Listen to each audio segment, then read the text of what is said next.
They don't, it's not going to be something they can, most Muslims can't process that stuff. Forget non-Muslims. Basically, our faith boils down to three things.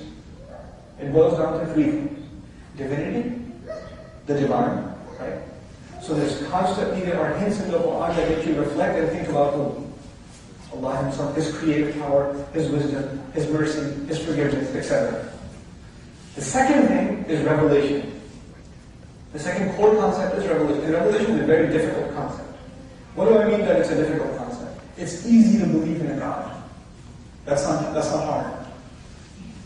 But it's very difficult to believe that that guy over there, an angel came to him and gave him revelation, and now he speaks on behalf of God.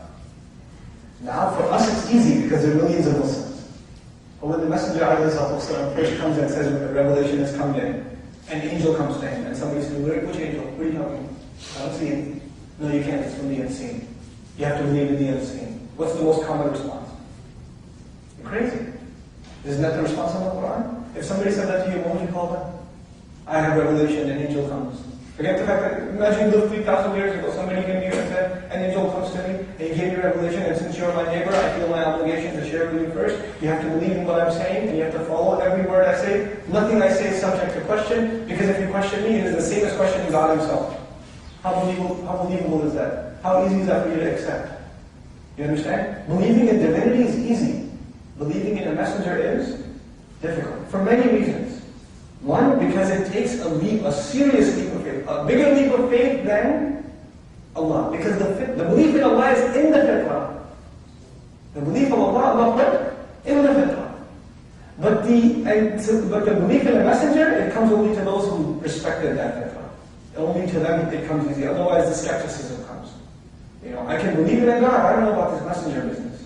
I don't know, this guy gets revelation, I can't question anything he says.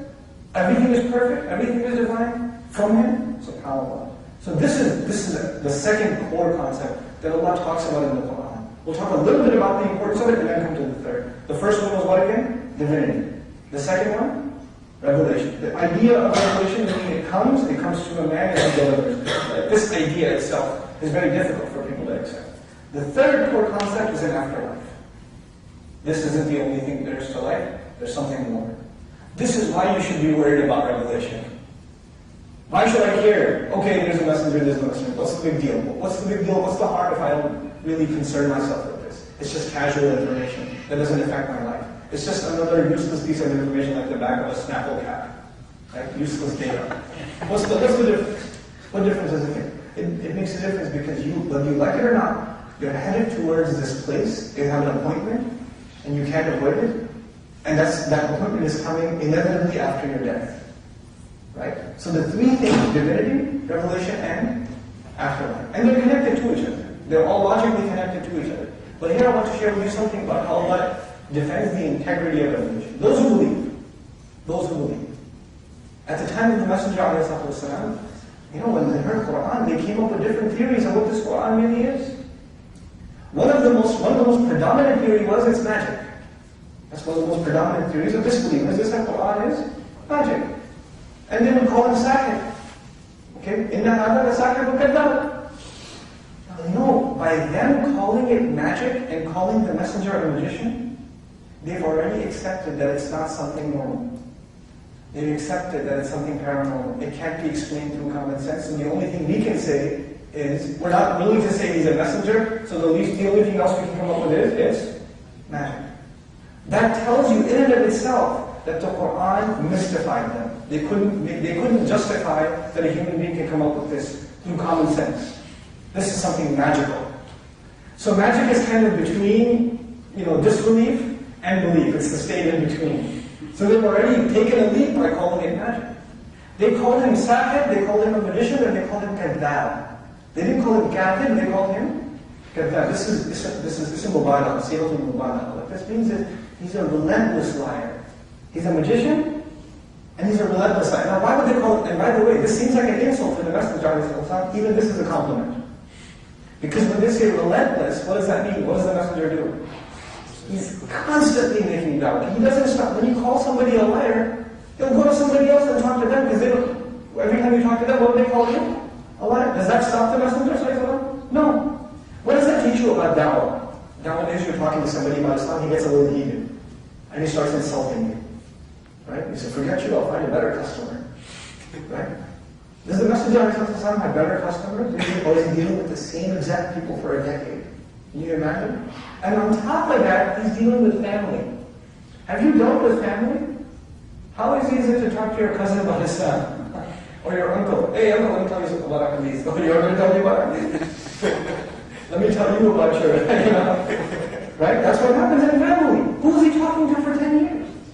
His family, his neighbors, his neighborhood. Can you imagine how tough that is? So when they called him Sahir al-Kadhab, these were actually compliments. One, to the mystifying power of the Quran, and two, to the relentless commitment of the Messenger, alayhi salatu wasalam. So that's one, magician. Another thing they called him was that he said that he gets his information from jinns. There are two ways of saying it. One is, they call him Majnoon. Majnoon means the jinn possesses him, also means that, Jannah alayhi aqlahu. What it means is that his intellect has been covered up. Because jinn comes from the word janeen, which is the root, which is covered. Jannah, garden, which is covered up with greenery, and the dirt is covered. So jinn, that which is covered from our eyes, right? So his intellect is covered. So he's gone crazy, basically, right? But more so that a jinn comes and tells him, shayateen come and tell him. And this was part of their culture. Even nowadays in like downtown Manhattan or midtown Manhattan, these corporate executives, when they go make a multi-million-dollar deal, they go see the psychic reader first. Like you can go on Park Avenue, 55th Street, Midtown. These huge multi-million-dollar buildings, and on the first floor there's a psychic reader. How is he affording rent over there? You know what happens? All these executives, they say, what color tie should I wear to the meeting? Seriously. Should I wear my lucky pin here or there? And then the psychic reader does whatever and tells them, yeah, wear this one. That'll be $500, that'll be $2,000, whatever. This was going on back in the day. This is not something new. This was going on back in the day. The Arab would come and say, should we attack that tribe? Should we kill all of them? And the guy would say, hold on, let me tell you. And yeah, you should kill them. The shayateen came and told me.